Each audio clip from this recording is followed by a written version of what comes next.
Okay, I'm waiting on a notification.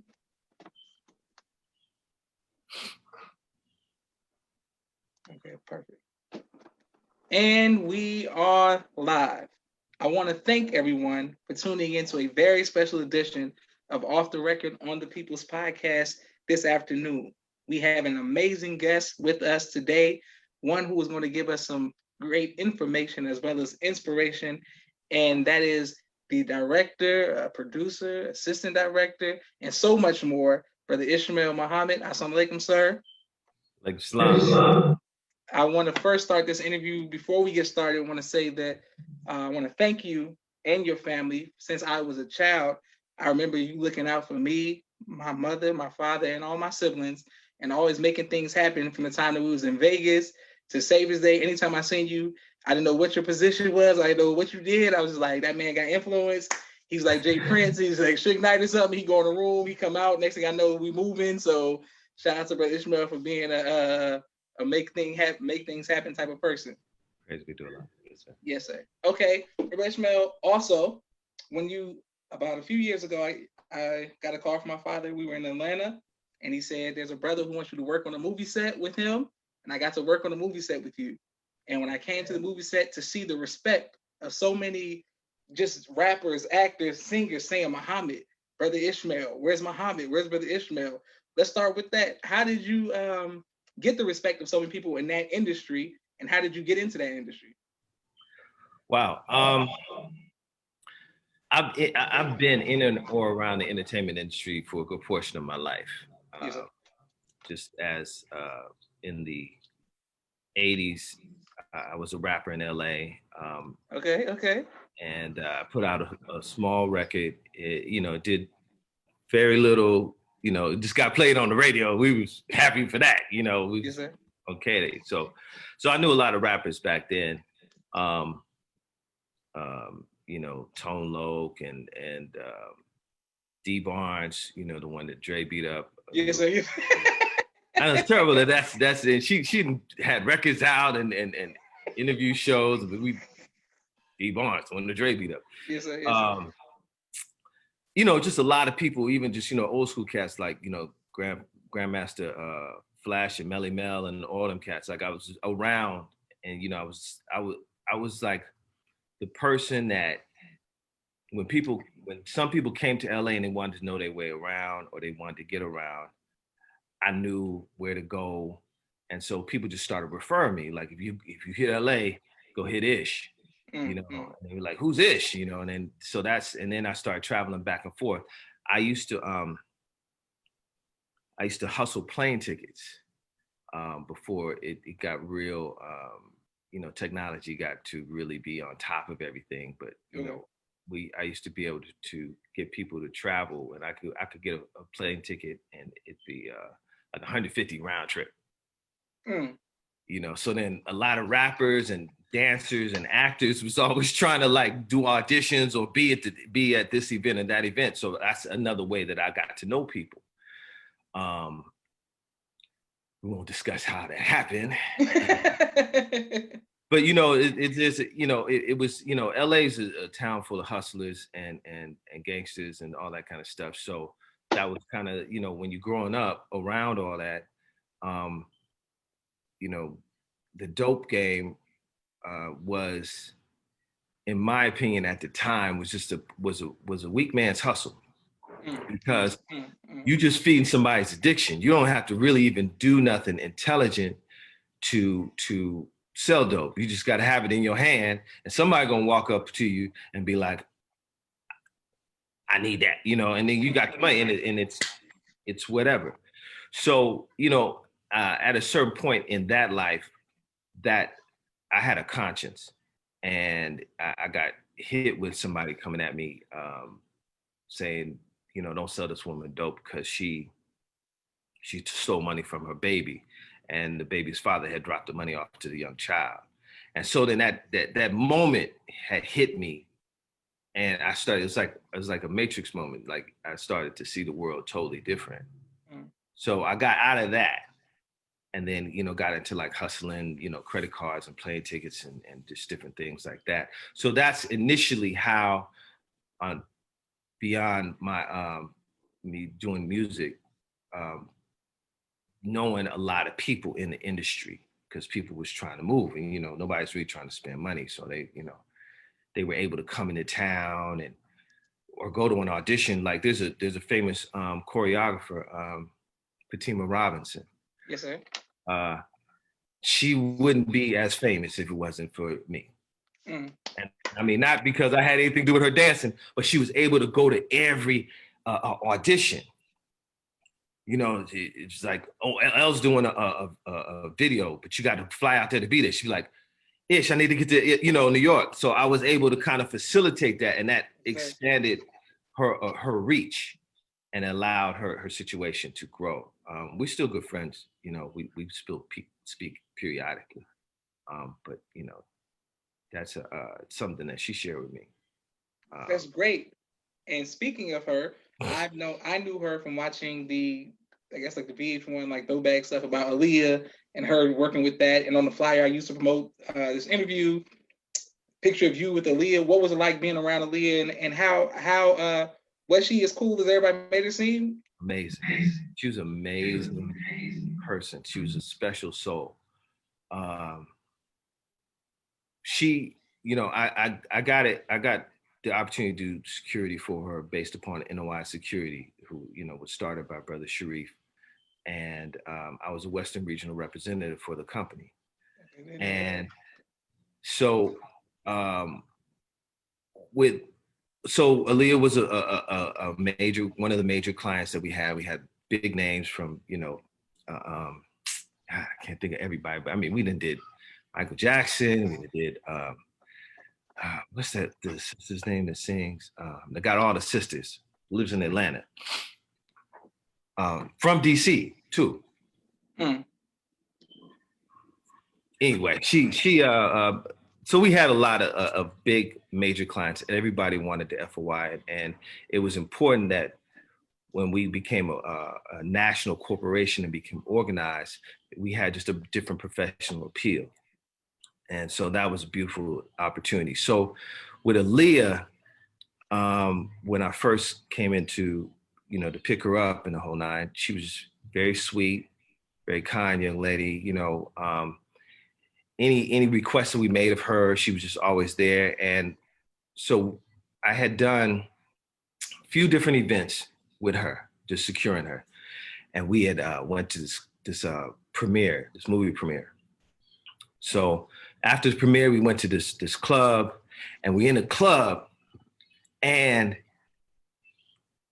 all the little actresses that are in town around the time all came to her table, and they all ordered food and drinks and the whole nine.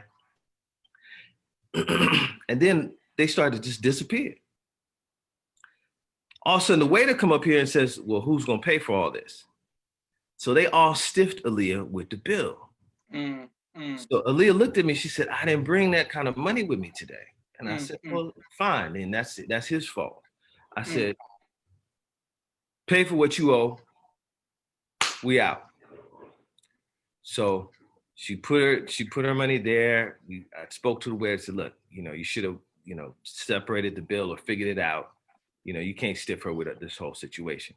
So she's like, I want to go dancing. So she goes dance on dance floor. We kind of close, kind of observing her so she can have a good time, nobody interrupt her. As we're walking out the club, the waiter comes running out. Hey, they're trying to skip out on the bill. So then I spin at this dude, and then their security, this big, gigantic white boy, grabs me.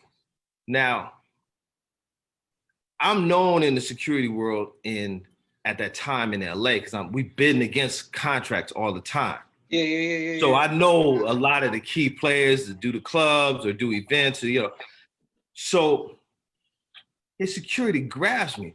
So, the training come in, you know what I'm saying? We about to get down. Yes, sir. And I looked at and his boss, I knew his boss comes running like, no, because he knew if something popped off, all the fruit was gonna be there. Yeah, well, You know what I'm saying? Like, just we didn't even have the club. It was just, we get on the phone, hit a pager. LA, ready to get down anytime. It was just, especially at that time, we were just training all the time with Sidjo Steve. So anytime we was like fruit call, so we had a strong reputation in the city. And so he rolls up, he stops his guy, and I look at the brother that's with me, Brother Dwayne, and I said, beloved, go and take her to the car. I'll deal with this. You know what I'm saying? And, just get her out of here. I live here. It's not, just get her, get the client. So it's never an issue with the client. Everything is always smooth for the client. That's how Sharif taught us. Like we deal with all the struggles. Their way got to be clean. Yes, sir. Yes, sir. Yes, sir. So she's gone. I'm dealing with the guy and arguing and going back and forth for words. All of a sudden, I see her coming back with Lorenz Tate. And I'm looking at the brother like, Black God, what's happening? Lorenz Tate walk up, drop a ooh-wop of cash on the thing, and we all walk out. And so then I go to Aaliyah, afterwards, I'm like, sis, you didn't have to do all that. I got this, I'm from the city, we're fine. She said, brother, we came together, we leave together. And at that point, I was in my Kevin Costner, Whitney Houston, and because that was most, not everybody was like that, but I said all that to show her character of like who she was, and she was, man, I would have jumped in front of like a bullet, whatever for that sister. She was just a really sweet person at all times, and I couldn't even go to the funeral. It was just too much. Yes, sir. And that's an amazing story. And besides her, what has been your favorite interaction, not just from security, but from film, directing? What has been your favorite celebrity interaction? Wow. Soul Train Awards. We had the security for the Soul Train Awards for 5 years, I think, 5 to 6 years. And it, I was pressing because I was like, man, how we gonna have this is the premier Black event in LA and they don't have the FOI for security? So this is wrong.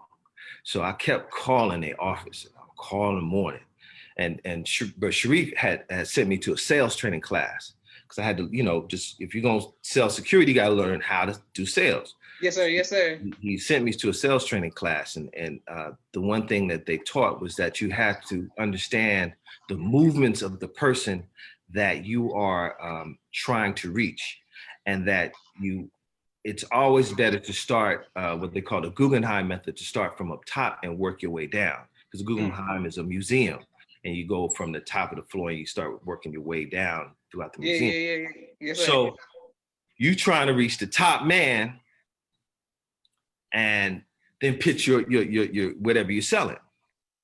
So even if he's not the person to talk to, if he refers you to the person below him, it's coming from the boss.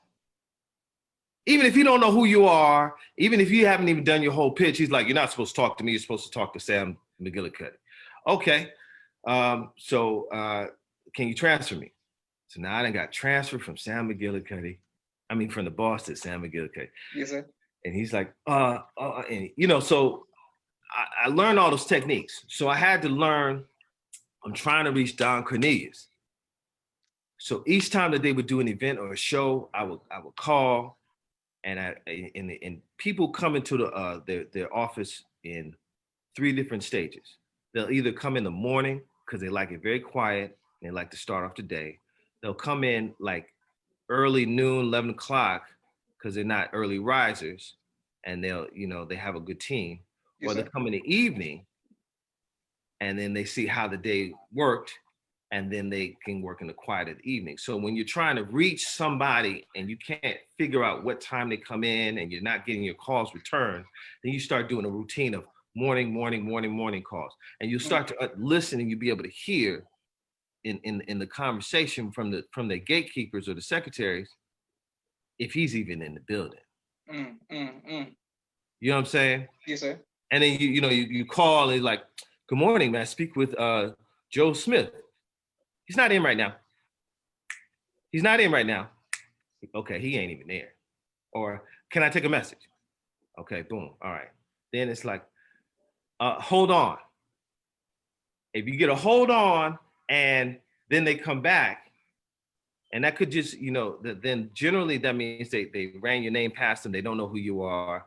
Now they're taking the message. So you kind of, okay, he comes in around 11 o'clock. You know what I mean? Okay, got that. Okay. Like you got to hunt people. And that's what I learned from Brother Sharif in his training in doing it. So I was doing that with the Soul Train Awards. And I was doing that consistently. Boom, boom, boom. So then one Saturday morning, I get a call at like 10 a.m. And I was like tired. I think I done security that night. And I hear this voice. It's like, yeah, this Brother Ish. And I was like, damn, that's Don Canese. Yes, sir. And but it took me honestly, it took me about a year to like maybe a year and a half to get him to call me. And what he said was, he said, brother, every time we're doing something, we hear from you. So, and I would send him a brochure, I send him a letter, I send him a brief proposal. I mean, and a proposal every time, every event, every time. If I heard it on the radio or TV, whatever, I would send him something. I would call, boom, boom, boom, boom, boom, boom, boom, boom, boom, till after the event. So he said, every time we do an event, we hear from you. So I want to meet with you Monday morning for our upcoming event. Started off with just 4 brothers doing security, at the after party, to securing the whole event, to securing the whole Shrine Auditorium, to where the Shrine Auditorium security was scaled down to 4 brothers. Mm. And we took over, and then we had the Shrine Auditorium and the 2 after parties. We was calling in the whole region at a certain point. And so we were there when Tupac had that incident with Biggie. At the backstage at the party, you see him pop out the Hummer. Yes, sir. That was exactly how it happened. And he hopped out of a red Hummer, and it was small minor scuffles. Now we always had a relationship with Suge because of Captain Shaheed, Captain Compton. So anytime there was an issue, or we had a client that maybe Suge Knight had been pressing or had intimidated, all I'll do is call Captain Shaheed, say, okay, we got such and such as a client. Tell Suge to back up off him a little bit. And we was always good. Suge would still do whatever he was trying to do, but he would respect the space of the fruit. That's so beautiful. Yeah, so. And but Ishmael, that's it's kind of ironic that I had my Death Row shirt on today. Right. Yes, sir. That's good though. I like that. Okay, beautiful. And so that award show was your favorite celebrity interaction? That was my favorite celebrity interaction because with outside of Aaliyah, with Don Canese, he was as a producer, like that's what got me into the film business. He, as a producer is responsible for the administrative responsibilities of any production. Yes, sir. Okay, it's like the minister of a mosque. He's over everything. You know what I'm saying? And he's over who is hired to do this, who gets paid what, how much are we paying for this? Do we have insurance? He's responsible for just overseeing that. So it was amazing to watch this Black man do this award show. All these people, celebrities, record companies, and the whole lot, and he had all that up here. Mm. His awareness of who was sitting next to who bought how many tickets, yes, sir, yes, sir, who was doing a party, was the mayor invited, was the chief of police invited, did he have any trouble with the gangs, like just everything. We would have a brother who may have been processing, and we were trying to matriculate him into the FOI. So I have him do security at Soul Train Wars, put him on a light post assignment. And maybe I put him way in the back by the exit sign that really wasn't a Don would walk up to me and say, the brother in the burgundy suit, he's not one of y'all, is he?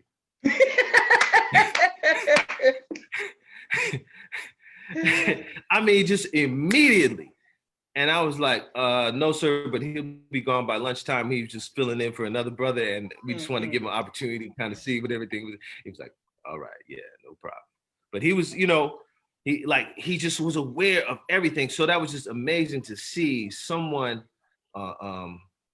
like that. The only other person I would see like that was like your father or the minister. You know what I mean? Just to have that global awareness and very detailed and meticulous. So when I started watching all the things that would happen in each award show that we would do, and I'd watch how this little dark stage would be, just a little dusty dark stage, and then all of a sudden they got lights and beautiful backdrops, and and I was going through a divorce at the time, so I'm sitting there like, wow, this is beautiful, man.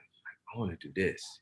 It just hit me. And from that point on, I started going for working in the entertainment industry. I started off as management and got a couple of record deals for a couple of artists. I did a little bit of management for Cam. Okay. During the Whoop Whoop record. Yeah. That was crazy. He's like, yeah, Ish, we about to have a problem. I'm like, why? He said, Solo beat up Q. I was like, oh! What happened? I was going to ask you about that. If I could just 1 second, I got Brother Minister Aaliyah. Okay, we know this is, yes, Brother Minister Aaliyah Muhammad, formerly Minister Hughes, something like Brother Jay DeLay, my sister Miriam, sister Naima, so many people sending greetings. Brother Jason, Brother Jimmy Davis, thank you all for watching. Okay, boom, we got to come right back to the that situation. So this is before my time, but I've seen so much, documented on YouTube and things of that nature. How do you handle that when the brothers are on both sides? Well, I mean, that was a little bit above my pay grade when it came to those type of conversations. That's when you start talking to the upper room. You start talking to, national representatives, who can mediate and resolve those in the best of manners. And that was what we did. We took it to the regional. You had Brother Wali, who was there to be able to step in as a leadership. And he's a captain's captain, even as a spiritual head, Brother Wali, formerly Brother Hugh. Did we freeze up? Yes, sir. We froze for a minute. Are you there? Okay, yeah. Okay, but he was and is still like, he's a military man at his core. So, with men, you're gonna sit men down and you're gonna have a conversation.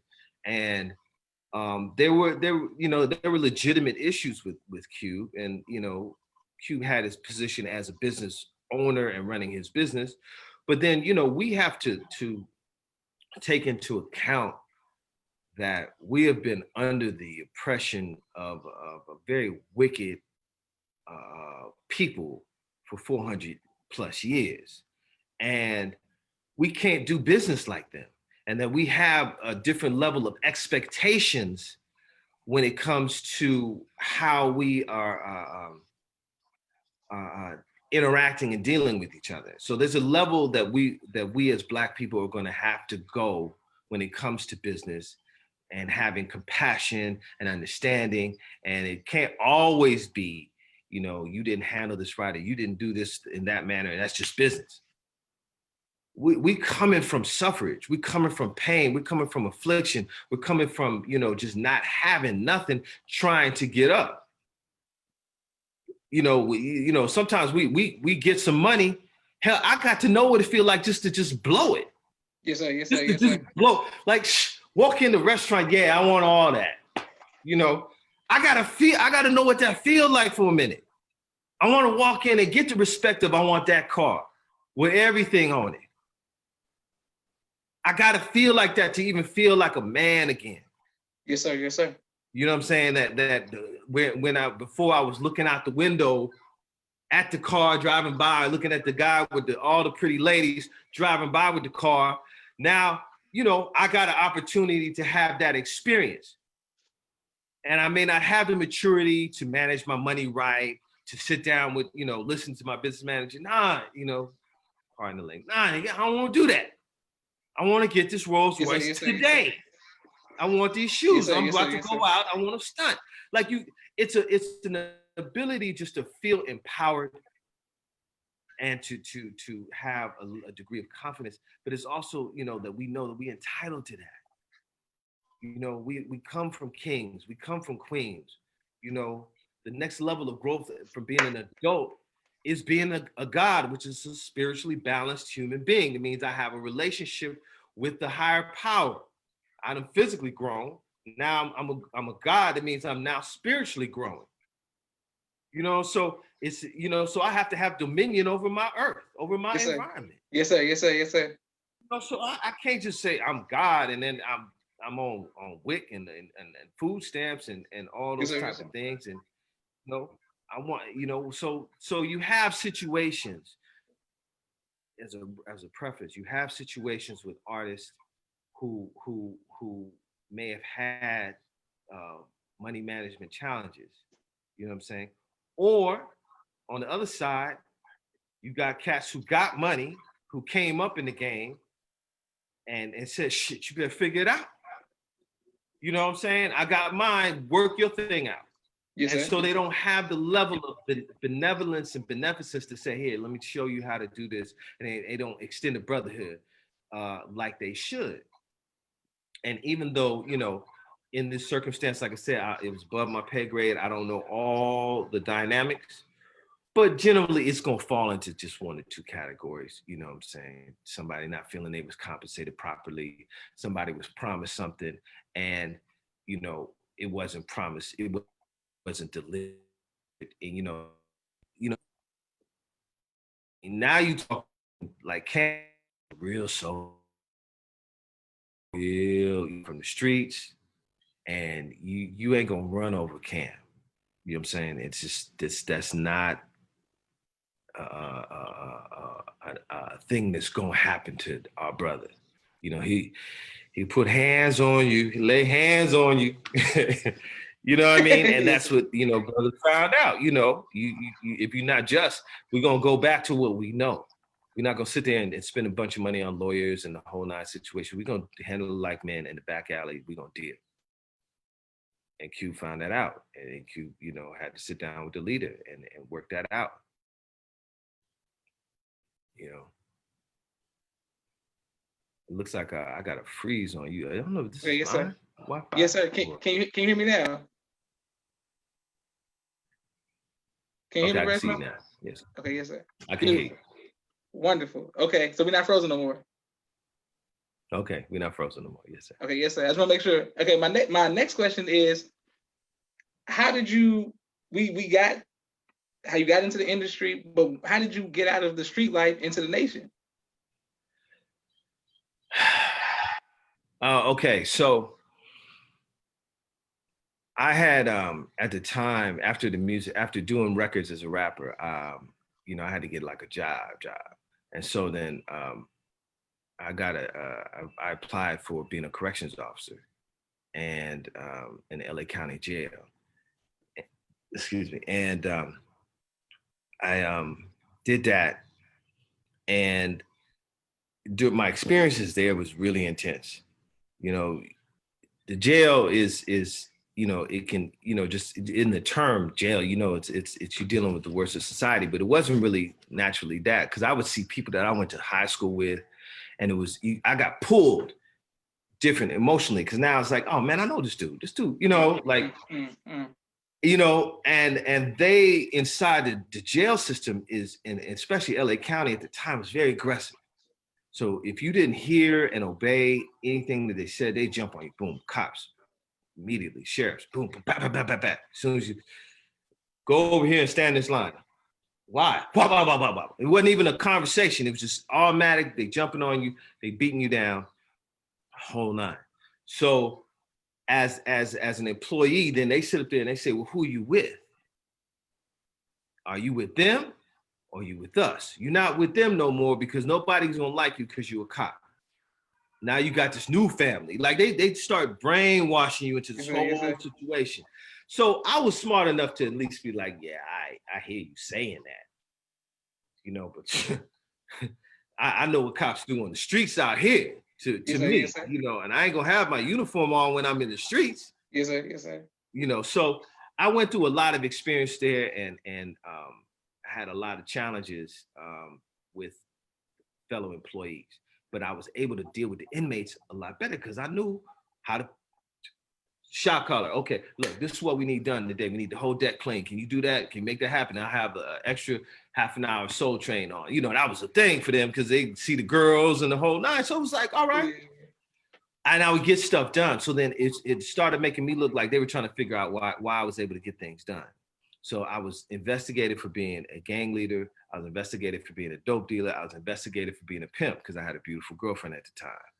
And so all that kind of pressure, constantly they're trying to see who you with and what you about. And, you know, like I was, you know, it was very difficult. And so then so they extended my training. So the training lieutenant came to me one day and said,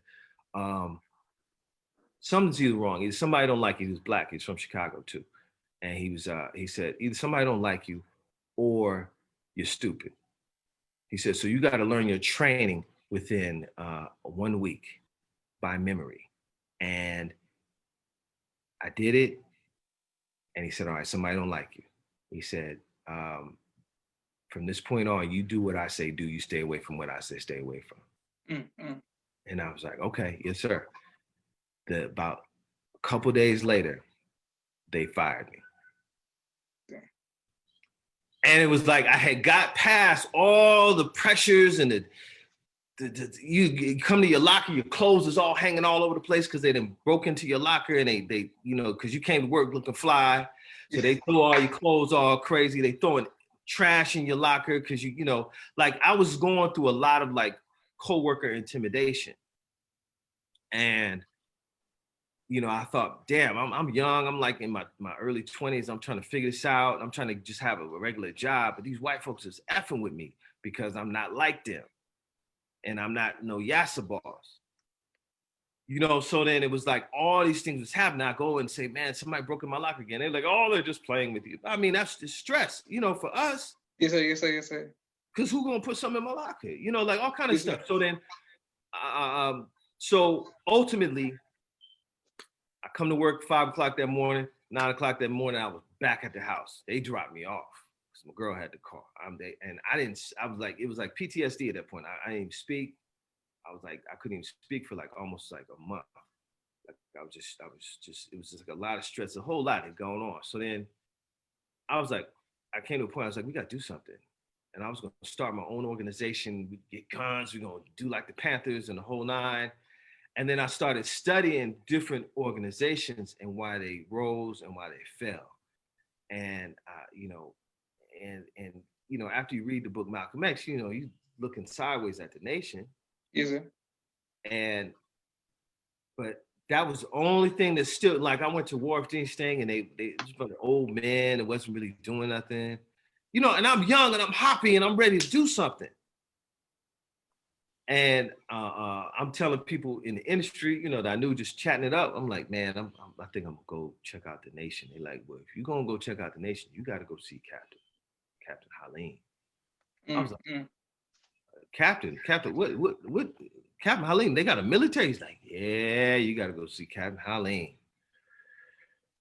So then I go to the mosque on a Sunday, and I got there late. Meeting was already over. It's a big, tall brother by the name of Eric 3X, I think it was, Eric 3X. He looked down at me, he was like, you late, brother, you just gonna have to come on Monday. And so I came on a Monday, and that was a weekend that that was a week the minister was coming into town. So I never stood up and accepted at a mosque meeting. I went straight to FOI class. And I'm in there, they drilling me, and I'm like, the hell, he's serious, you know. And then you know, Cat McKeel was in town. Shaheed spoke. Who else spoke? It's like all. I think Captain Dennis was in town, and all these people were speaking. And this is my first day. And there was bomb threats on the minister. He was supposed to speak at the Bonaventure. There was a bomb threat that said if the minister go there, they're gonna blow up the building. So they was like, if they blow up the building and you run, we gonna get you. Mm-hmm. Like, you know, it was like, I'm like, oh, you know, like, you know, we're not gonna let nothing happen to our minister. And they was just teaching. It was like, I was like, wow, man, this is serious. And then it just inside, I was like, this is where I gotta be, because these brothers are serious and they trying to make a change and they trying to do something different, and I'm with this. And you know, from that point on, that was just how I came in. Mm. And so, you know, my lieutenant was Brother Keith, who's in the minister in Oakland. Okay. He had actually also and he had actually also fished me in. He gave me a couple books to start reading stuff. You know, had me reading Spook Who Sat by the Door. Yes, sir. And Message to the Black Man, and he helped me in my journey.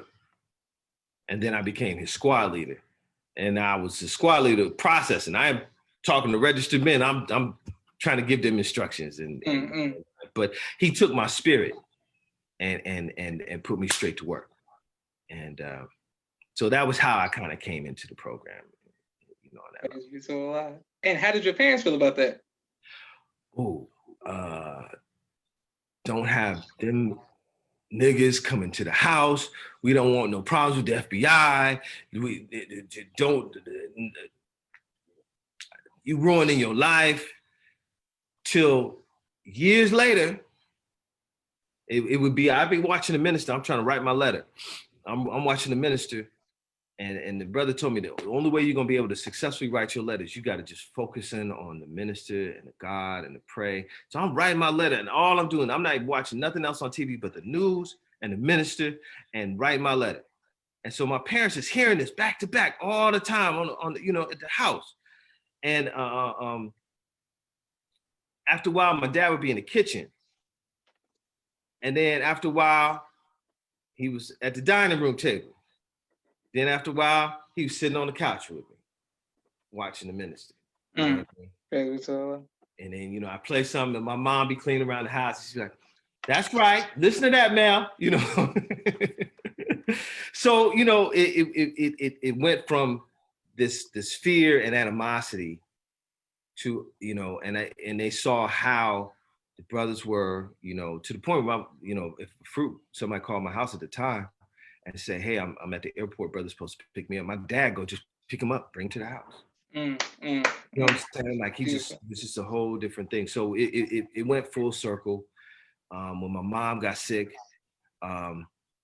she you know, before she passed away, she was in the hospital, and they called me and told me that like she was gonna die in a couple of days. So I flew in, and I had a music video I was shooting, but I flew in, and she grabbed my hand and she looked at me, and I knew what that was. She's like, all that how to eat to live, all that little Muslim stuff, do that now.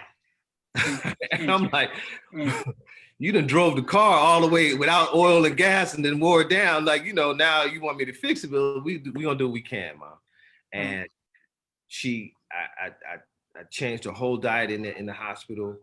We got on a strong, you know, fruits in the morning, and then veggies and steamed salmon at night, and bean soup every meal. Yes, sir.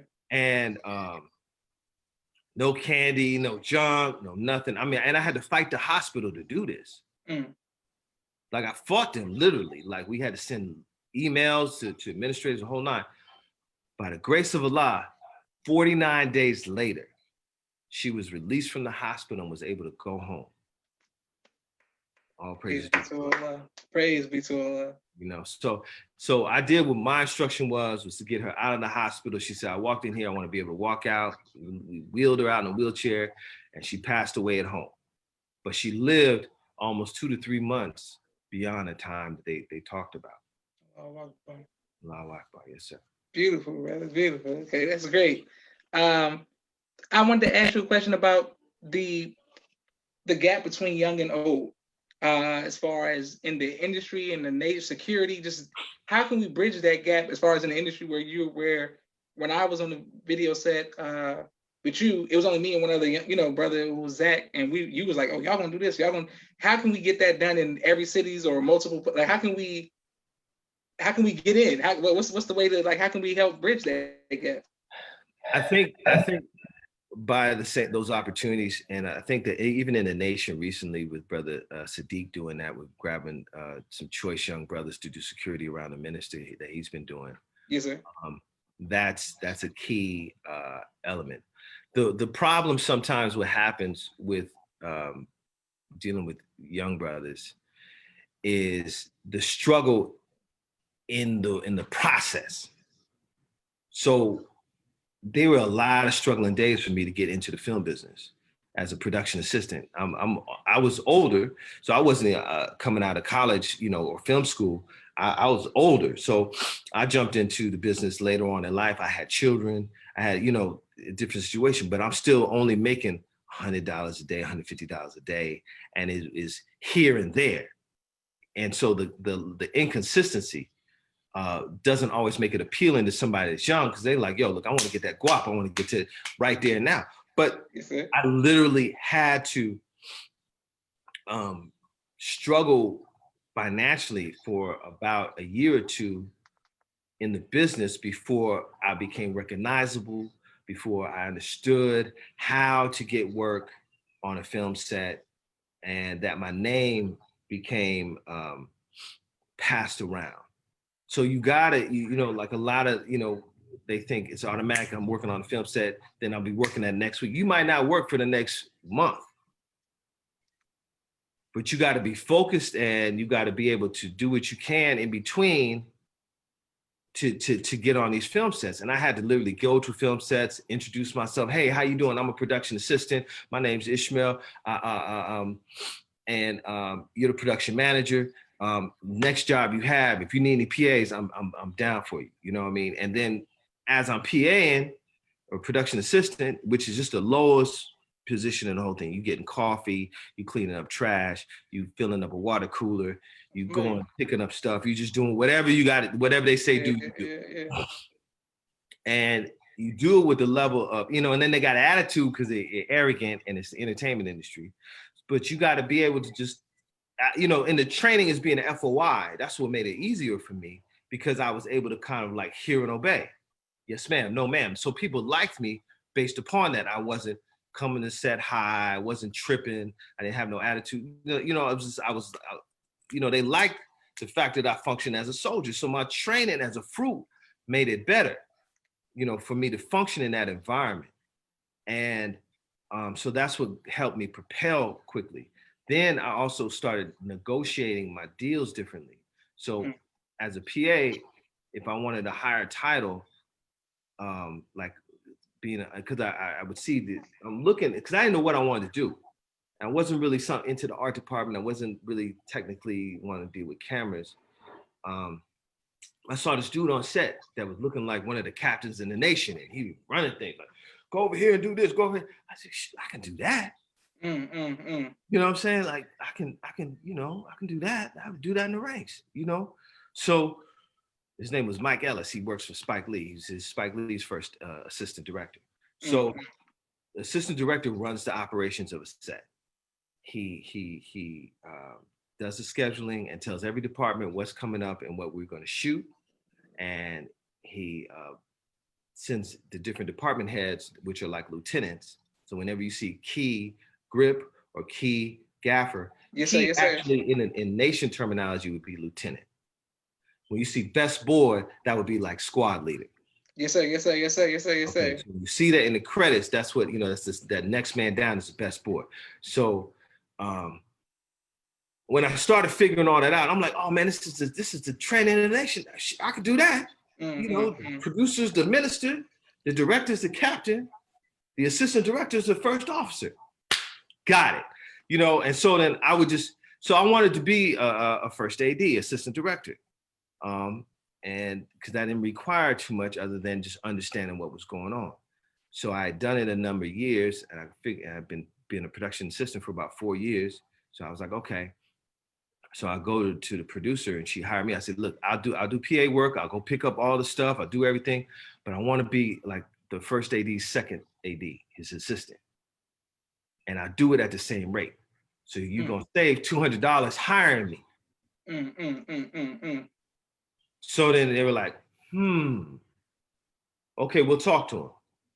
And I would always try to strike relationships and develop relationships with them, so that if they said, Ish wants to be your second, we got a good deal on him. You good with that? And they're like, yeah, we know Ish, cool. So then that's how I was able to move up. And then as when it got, when producers started, I would tell them like, look, I want to be a first AD. I'm ready. I'm ready to move up. Yeah. Yes, sir. I'll do it at a second AD's rate.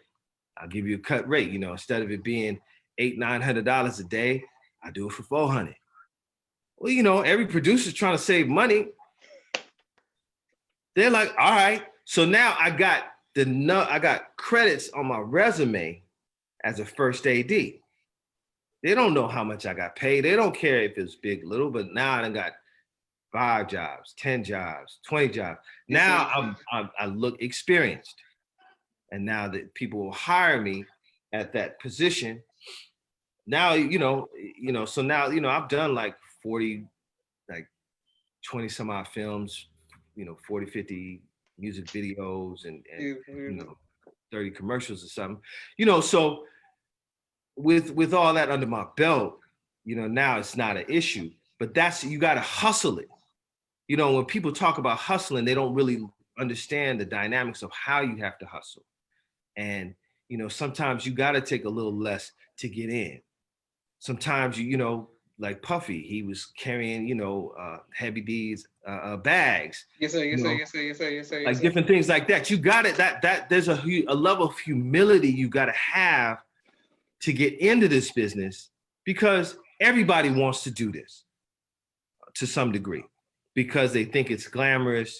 They think, you have some sort of influence, or you're around celebrities, all that kinds. It's really not all as great as it is perceived to be.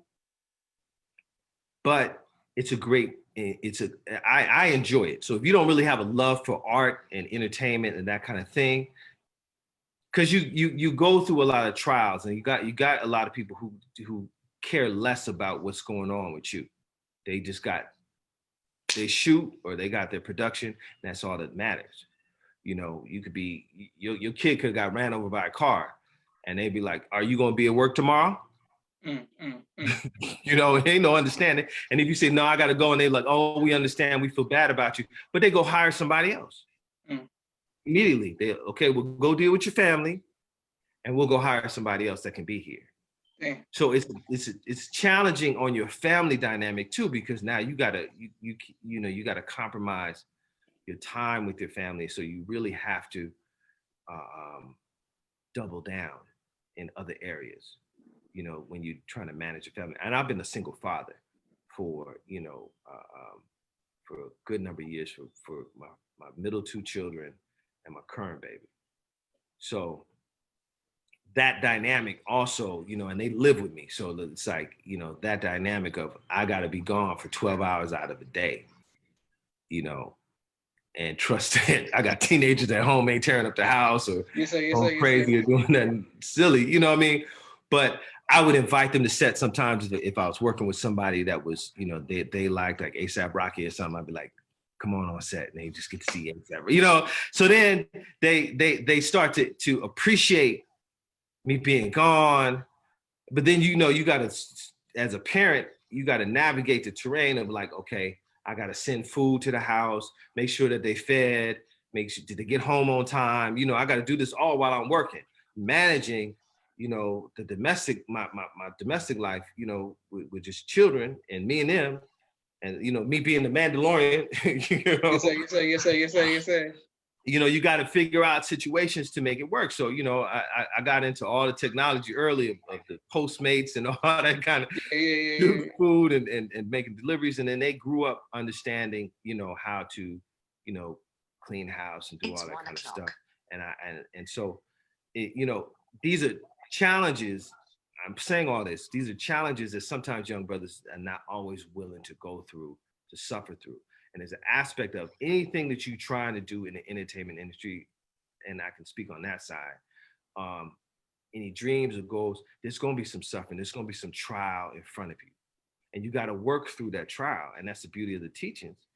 First there's difficulty, then there's ease. Yes, sir. Yes, sir. Yes, sir. Once you understand those principles and then you embrace it, and then you look at the minister's history of what he's gone through to be where he's at, he's an example for us all. And then all of the people under him, all the different laborers under him, all have had these different challenges. And a lot of times, there ain't no salary, ain't no real payroll that you're going to get in this program.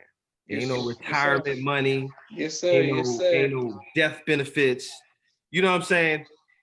But all these things, if you follow the teachings and you follow the example of the minister, benefits can come, and you can find ways in creating your own reality. And see, that was one thing that I was like, okay, entertainment is something that I'm familiar with, and I have a love for an artistry, and this is what I want to do. Jews run the business. I don't care what they say. Just look at the credits at the end of a film. Look at the credits of the executive producers. Look at the credits of the heads of all these major labels. Goldstein, Horowitz, and they do business with each other at the synagogue.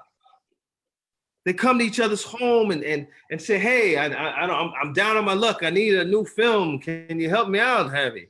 They look out for each other in their environment. We have to grow into that understanding that if you want to do business, they incorporate their spirituality, even though they don't put it, you don't see it up front. Yes, sir. Yes, sir. Yes, sir. But you'll know Jewish terminologies even in their TV shows. Absolutely. Absolutely. Because they Seinfeld, they're always throwing out little terms, and you see in their culture, and they're they're supplanting their culture into our minds on a regular basis. Yes, sir. And they're being empowered, and they're being friendly, and they're happy to each other, and it's funny.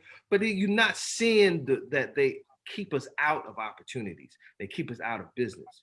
So we have to kind of also have the same principles as far as bonding with each other and doing our own thing together and building up our communities and putting our truths in our films and our TV shows and the whole nine. And I felt like that was what I wanted to do. And, I couldn't hide. I'm Brother Ishmel. People know me from security. You know what I'm saying? There's a picture on the internet with me and Aaliyah in a bow tie. There's pictures of me and the minister on. And so I had, when I was in the music business, I tried to hide that identity. And I was walking in the hallway of Universal Records, and I was just Ish, and somebody said, Brother Ishmel, Assalamu alaikum. And I was like, and I heard a voice in my head that said, accept your own and be yourself. Yes, sir. Yes, sir. Yes, sir. Yes, sir. And so from that point on, I was Brother Ishmel. And so I'm sitting in this meeting now, and my artist was trying to get, this is when I was a manager, and my artist was trying to get their budget released. And this lady, she was Goldstein, she was over the budget. She was the A&R administration. So, I mean, she was going to release the funds based upon how this meeting took place. Yes, sir. Yes, sir. First thing she asked me in the meeting is, so why do they call you Brother Ishmel? Everybody that was black in the room was like, ooh, damn, here it go. And I had to think about it. I took a brief second and I thought about it, and I said, oh Allah, what am I gonna say? And I thought about the minister, because I used to watch all of the minister's interviews. Yeah, yes, sir. Yes, sir. Yes, sir. Interviews, he would finesse them so well. They'd be asking, so you believe the white man's the devil? And he'd be like, I don't believe our relationship is saintly. You know, like, bam! Like, whoa, okay. You know, so then I told her, I said, it's because of the community service work I do that people think of me as their brother. So can we go on with the meeting now? you know, but that, like all these things, if you, the narrative in this whole conversation is that this, everything that the messenger gave us and the minister's been giving us has allowed me to be successful in an industry that is not designed for us. Yes, sir. Yes, sir.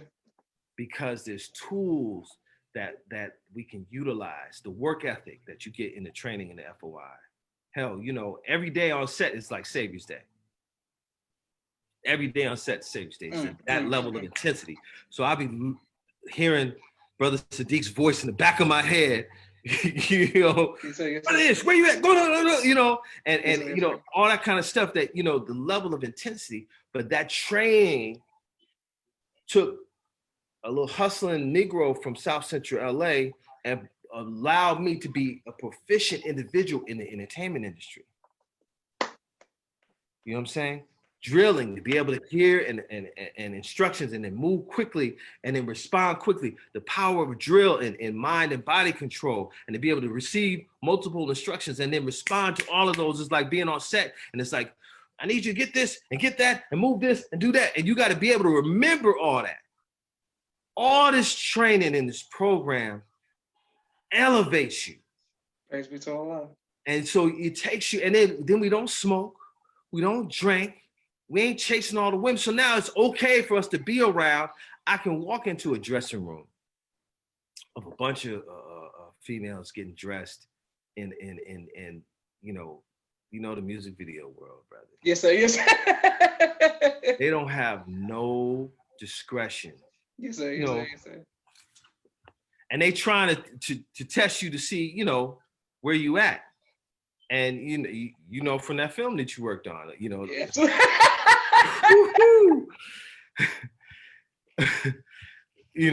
But the training of how to respect Black women and womanhood, to now I'm not looking at your form, I'm looking at you in the eyes, I'm handing you a bathrobe, yes ma'am, no ma'am, you know what I'm saying, excuse me sister, can you go over here? And they getting that kind of level of respect that they don't normally receive.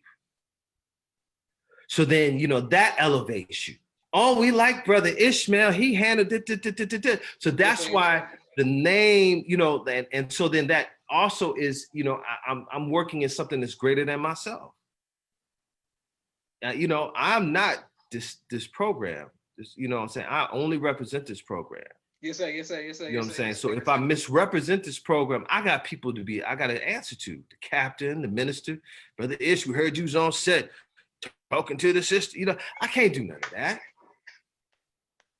You know what I'm saying? Like, somebody got a phone number somewhere to the mosque that's gonna call and say this brother, so I have to really keep it straight. Yes, sir. Yes, sir. And praise be to Allah. I mean, because I'd probably be crazy because it's a candy shop in that situation. All them situations where you hear about the Me Too movement, all that, that's real. That's real. And I'm thankful to Allah that I got this because it keeps you in line.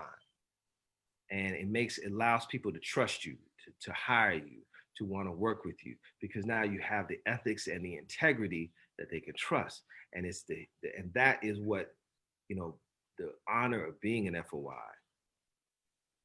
comes from, because our name is, inshallah, is going to ring in history in the same way that the samurai and the Cherokee and the Buffalo Soldiers, that's what we are.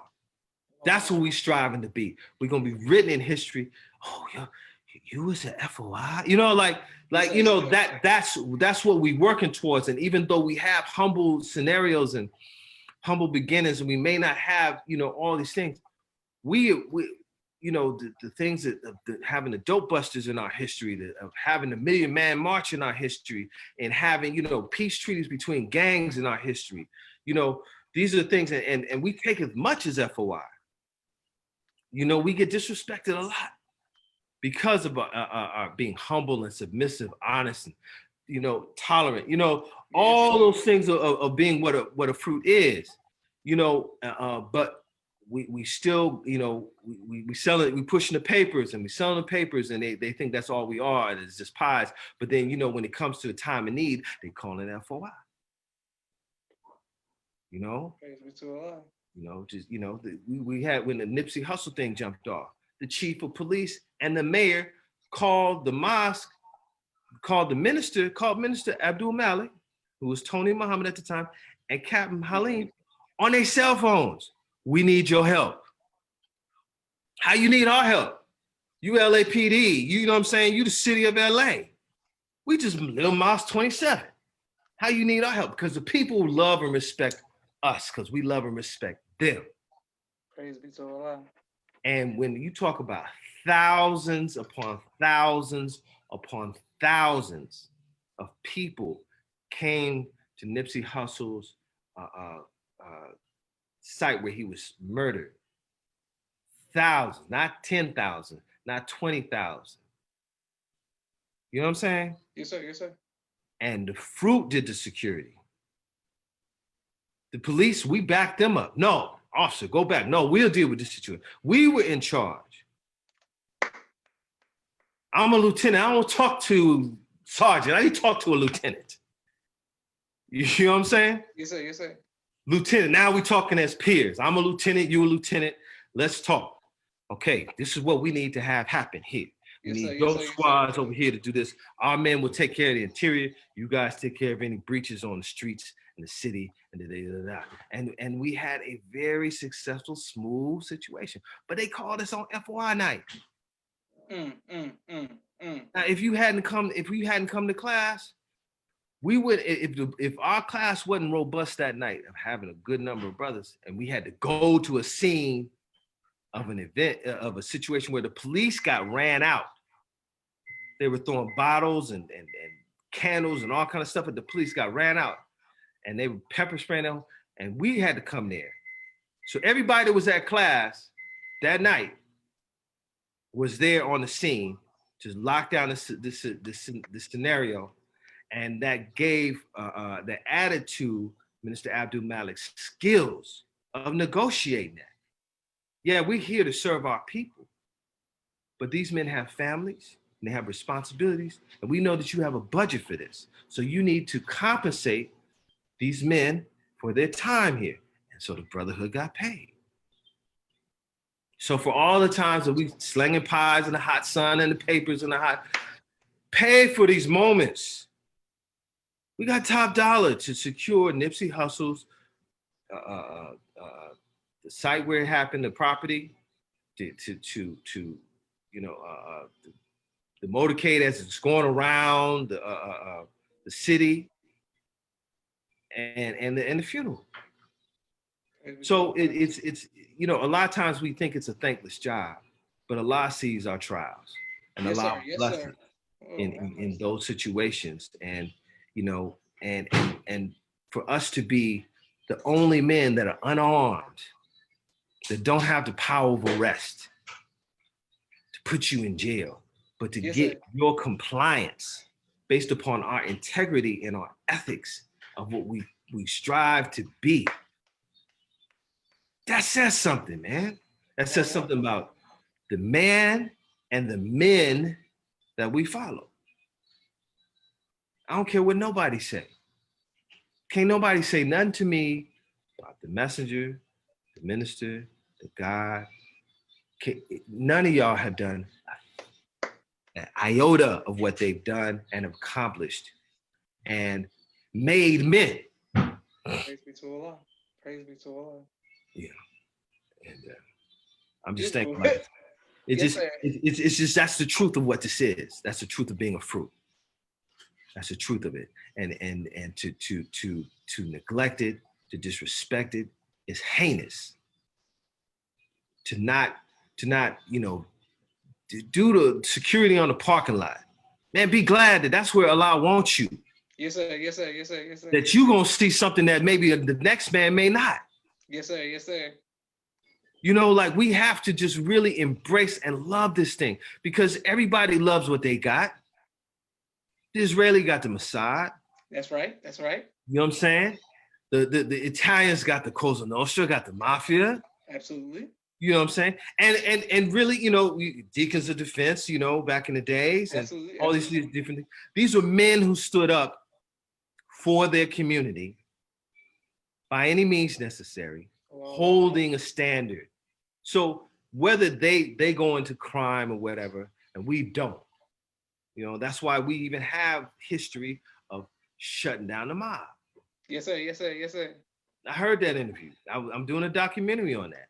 You know what I'm saying? That the nation has over the years had conflicts or situations that have occurred with the Cosa Nostra or the mafia that the mafia has always chosen to not have an issue with us, and it's because of our discipline. It's because of our training. It's because of our religious zeal. It's not, and that's the other dynamic of why sometimes we're not paid, because we're doing it for the love of Allah, for the love of our people. So we're not prostitutes. We're not, I ain't do it because you ain't give me no money. No, we're doing it because that's the right thing to do. And we hold a stand. Beautiful. Yes, sir. Yes, sir. Praise be to Allah. Yeah. Excellent. Okay. And a lot of people in the comments are showing you love right now. I can't get to all of you all's comments. Thank you. Teach, Brother Ishmel. Preach, preach, preach. Please continue to like, share, subscribe. Brother Ishmel, I just have a few more questions for you. But yes, before we continue, I want to make sure that, speaking of getting paid and Black businesses, I want to thank all of the sponsors of the People's Podcast. For without you, we could not continue to go on. Cash App, the $, the People's Podcast on Cash App. 1 second. Boom. Here we go. I got to go through this. Independent. Here we go. All right, there we go. Boom. I want to start off with Street Premiere, 4K media production. They have 4K cameras. They do television, film, and they're shooting music videos, and they have a drone. Shout out to Rashad and Jamal for your great work and your sponsorship. My sister Miriam's children's book, ABC I Love Me, and coloring book, both of which are on Amazon. Thank you. Make sure you all get this book for your children. Also, my sister Naima, Stay On Point Dance Academy, LLC. She teaches ballet virtually, and now she's doing the COVID in class, but it's like social distancing, but she has a dance studio, so I'm very happy for you all. If you need ballet, learn that. Stay On Point Dance Academy, Supreme Men's Clothing in St. Louis, Missouri. Thank you very much, brother, for your continued sponsorship if you need some clothes. Also, I want to make sure that I give a lot of credit to Raising Black Millionaires, Sister Tia Muhammad. She's doing a great job teaching self-love and empowerment, financial empowerment to young Black children. Brother Kenneth Muhammad, bow tie maker extraordinaire. He'll send your bow ties all across the country. Thank you very much, Brother Kenneth. I'm coming right back to you. Brother Ishmel, Brother Tydex McGraw, Supreme Team Insurance. If you need some insurance, reach out to our brother. Exodus, A New Way of Life Credit Restoration. We all need some good credit. If you need some credit restoration, reach out to them. Khaliq's Boutique, they do custom shirts. Thank you all very much for always showing love. Brother Chantil X, the X and Express, they are hiring. They pay people weekly. They are ship stuff. Shout out to the trucking industry, especially during these times. Brother Jabbar Muhammad of Chicago, Client First Construction, painting, carpentry, flooring, and plumbing, etc. Thank you very much, Brother Jabbar. Thank you very much, Sister Landra L. Muhammad, Navy Beans, More Than Bean Pies, all of the sponsors. Thank you. Come right back to you, Brother Ishmel. Dr. Henry M. Carter, King Henry's Turkey Leg here in Atlanta, Georgia. If you need some great turkey legs, reach out to Dr. Henry. Our sister Mira Moss, Sister Mira's Home Decor. She's doing a great job with home decoration, especially during this time if you need to Amazon it up. COVID-19, Brother Rashad Muhammad of Chicago, Disinfecting Cleaning Company. We wish you nothing but success, Brother Rashad. And if you are in the Chicago area, please get it. My father's book, A Soldier in the Movement of Christ, abdulsharif.com. Thank you very much. And last but not least, my two books, Cleopatra, the children's book, and No Father, No Excuse, which are both on Amazon. Thank you all very much for your continued support and success. Okay, Brother Ishmael, back to you, sir. Behind me, there are albums of my favorite albums of all time, music that has influenced me. Not an album that's behind me, but if you could choose an album of your choice, which album would you say is your favorite album of all time? Wow. No pressure though, Ishmael. No pressure though. Favorite album of all time. Yes, sir. Wow, that's heavy. I mean, you know, for my generation, I'd have to say Stevie Wonder's Songs in the Key of Life. Okay. Yes, sir. Yes, sir. I'm a big fan of Jay Electronica's work. Okay. So his most recent album, I really, really like. I burnt a hole in that record, and even some of his unreleased stuff. I love his music. Okay. Not just because he's a fruit, but that's part of it. I love his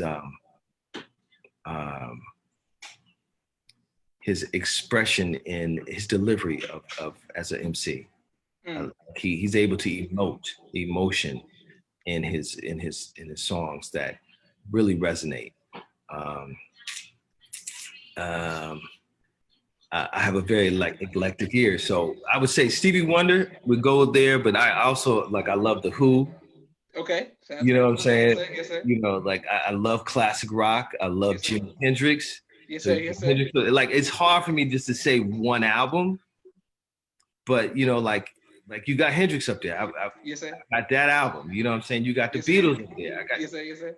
Like if you're an artist, you're going to appreciate artistry regardless of where it comes from. And that's a dynamic that I share. That I love the Stones. Yes, sir. Of course. Playing the big thing Fleetwood Mac's records that yes, Dreams is popping right now. Yes, sir. I was just listening to Dreams last night. Yes, sir. So that there's no limitations because we know that at some point it's all an expression of Allah, to some degree. Yes, sir. And it even lets you know when you're listening to even hard rock or whatever, you like, oh yeah, that's some devil music right there.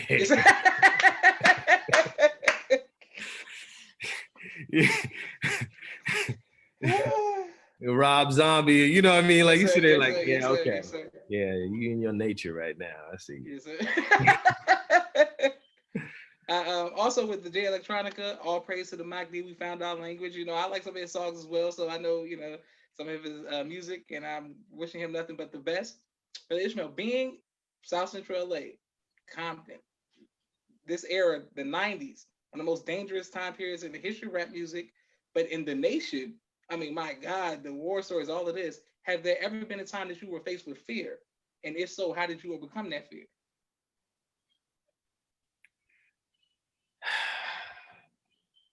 Well, let me say this. As a fruit, I've been shot at a few times. Damn. Okay. And I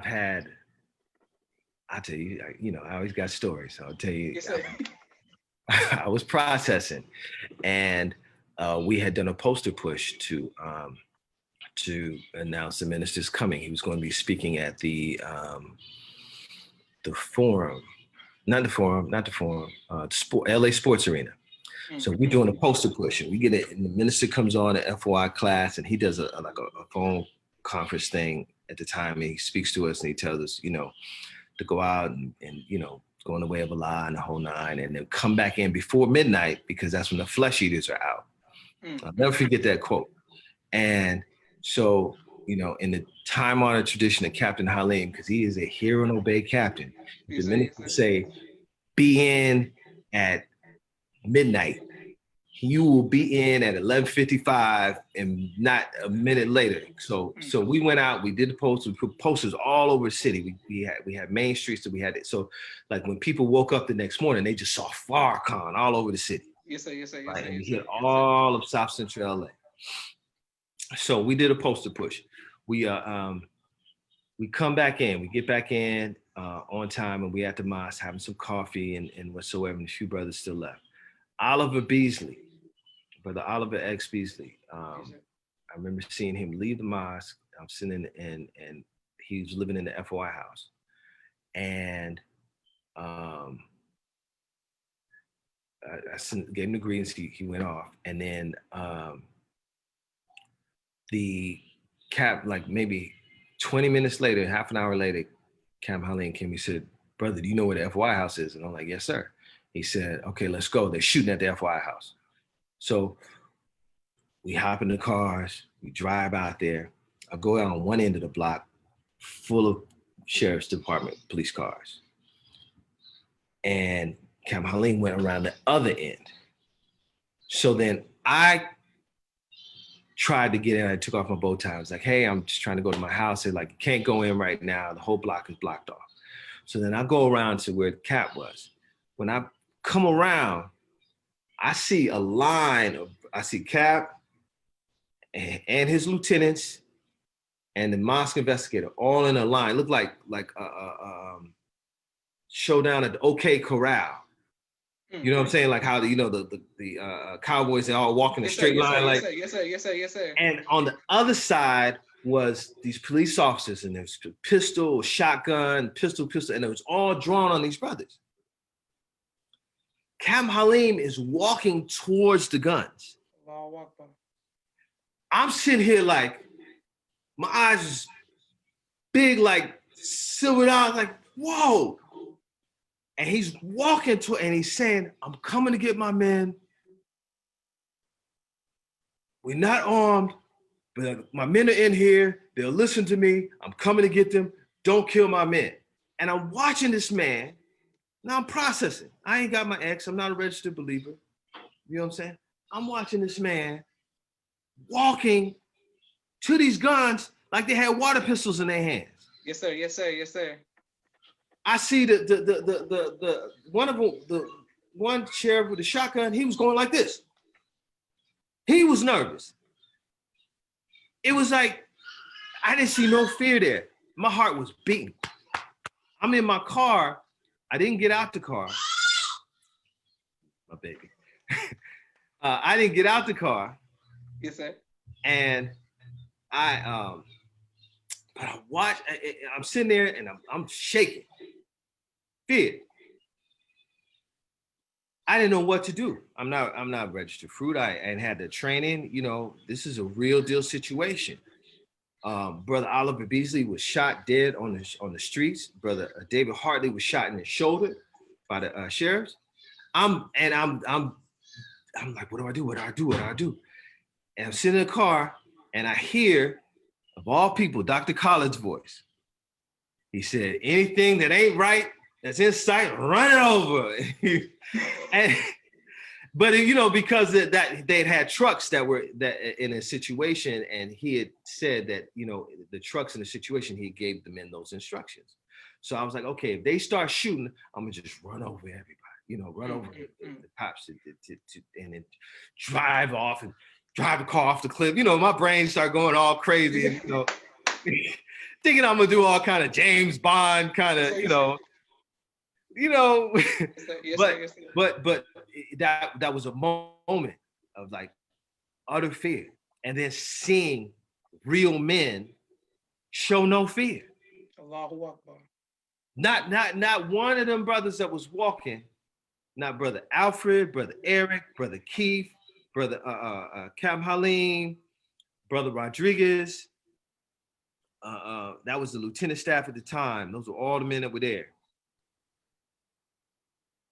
None of them showed fear. Oh, wow. Cam Halim was walking like a regular walk, like,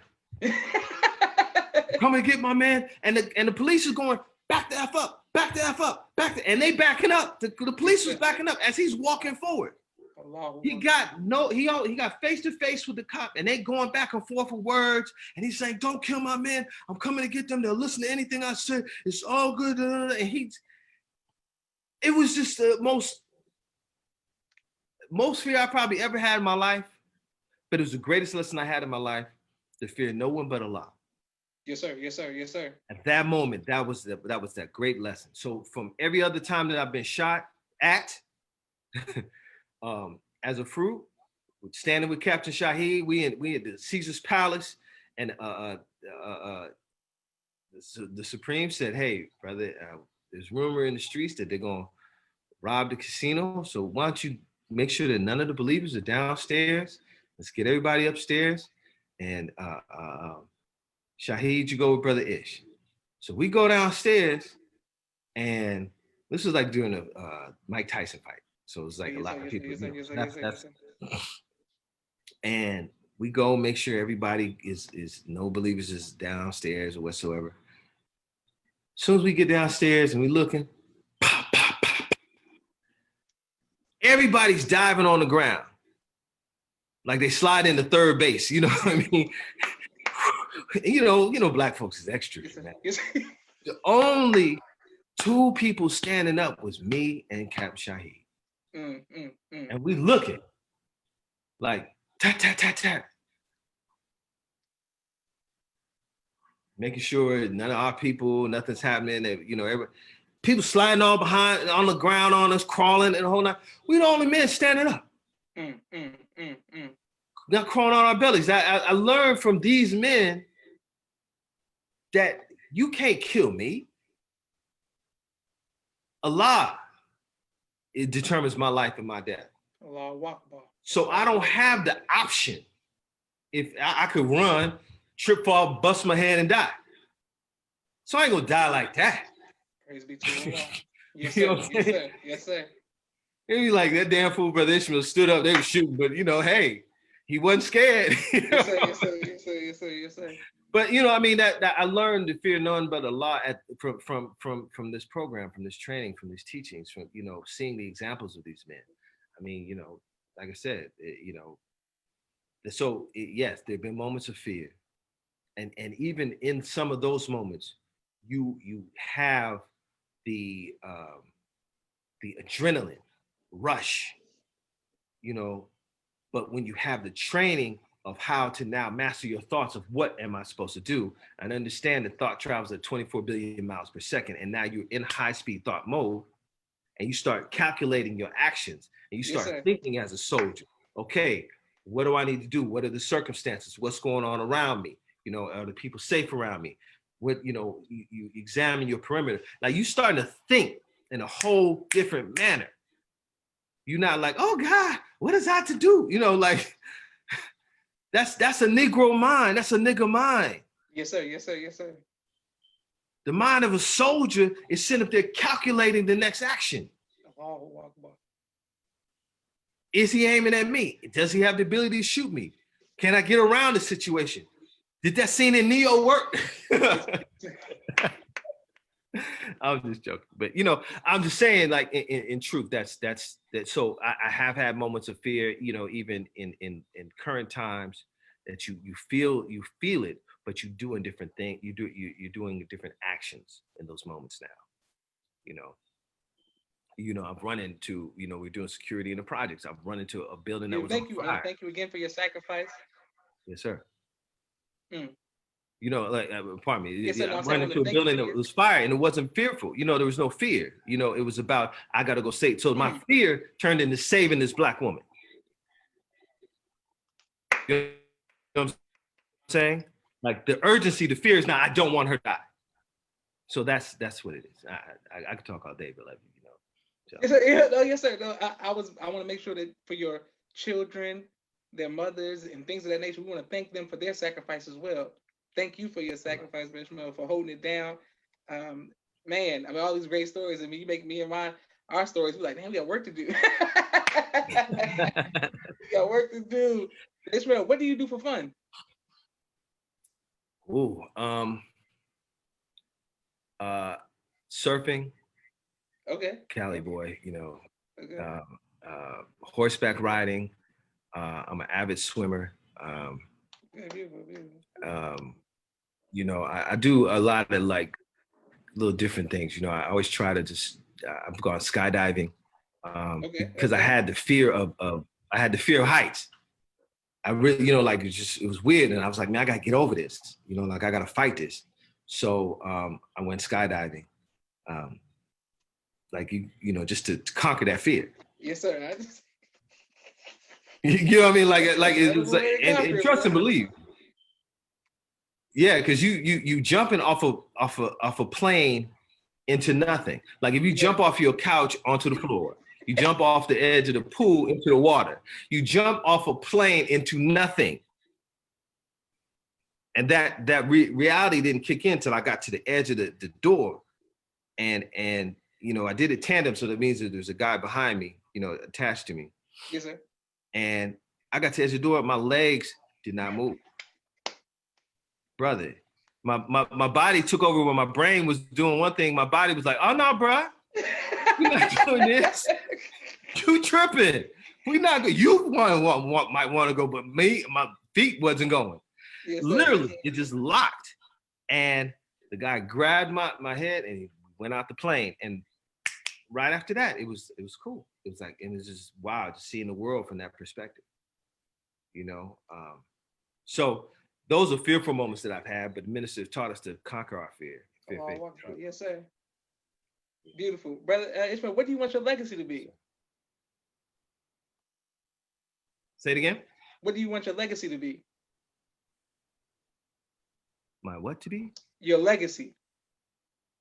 To be a fruit. To be a FOI.